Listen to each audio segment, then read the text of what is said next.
किताब मुकद्दस में से अय्यूब के 30वें बाब की तिलावत।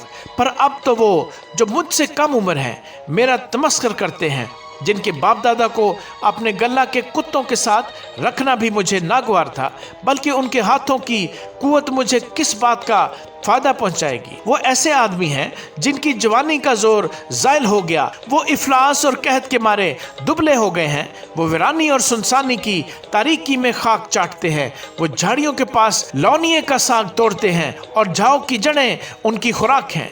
वो लोगों के दरमियान रगेदे गए हैं। लोग उनके पीछे ऐसे चिल्लाते हैं जैसे चोर के पीछे। उनको वादियों के शिगाफों में और गारों और जमीनों के भट्टों में रहना पड़ता है। वो झाड़ियों के दरमियान रेंगते और जंकाड़ों के नीचे इकट्ठे पड़े रहते हैं। वो अहमकों बल्कि कमीनों की औलाद हैं। वो मुल्क से मार मार कर निकाले गए थे और अब मैं उनका गीत बना हूं, बल्कि उनके लिए ज़रबुल मिसल हूं। वो मुझसे घिन खाते, वो मुझसे दूर खड़े होते और मेरे मुंह पर थूकने से बाज नहीं रहते हैं, क्योंकि खुदा ने मेरा चिल्ला ढीला कर दिया और मुझ पर आफत भेजी। इसलिए वो मेरे सामने बेलगाम हो गए हैं। मेरे दाहिने हाथ पर लोगों का हजूम उठता है। वो मेरे पाँव को एक तरफ सरका देते हैं। वो मेरे खिलाफ अपनी मोहलक राहें निकालते हैं।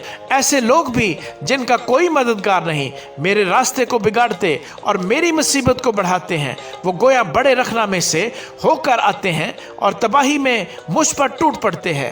दहशत मुझ पर तारी हो गई। वो हवा की तरह मेरी आबरू को उड़ाती है। मेरी आफियत बादल की तरह जाती रही। अब तो मेरी जान मेरे अंदर गुदास हो गई। दुख के दिनों ने मुझे जकड़ लिया है। रात के वक्त मेरी हड्डियां मेरे अंदर छिद जाती हैं और वो दर्द जो मुझे खाए जाते हैं दम नहीं लेते। मेरे मर्ज की शिद्दत से मेरी पोशाक बदनुमा हो गई। वो मेरे पैराहन के गिरबान की तरह मुझसे लिपटी हुई है। उसने मुझे कीचड़ में धकेल दिया है। मैं खाक और राख की मानद हो गया हूँ। मैं तुझसे फरियाद करता हूँ और तू मुझे जवाब नहीं देता।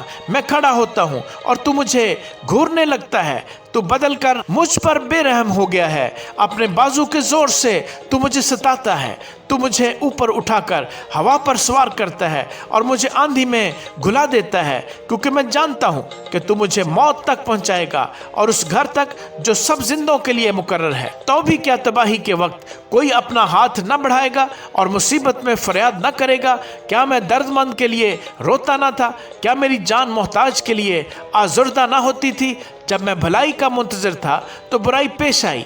जब मैं रोशनी के लिए ठहरा था तो तारीकी आई। मेरी अंतड़ियां उबल रही हैं और आराम नहीं पाती। मुझ पर मुसीबत के दिन आ पड़े हैं। मैं बगैर धूप के काला हो गया हूँ। मैं मजमा में खड़ा होकर मदद के लिए दुहाई देता हूँ। मैं गिदड़ों का भाई और शुतुरमुर्गों का साथी हूँ। मेरी खाल काली होकर मुझ पर से गिरती जाती है और मेरी हड्डियां हरारत से जल गईं। इसीलिए मेरी सितार से मातम और मेरी बांसुरी से रोने की आवाज निकलती है। आमीन।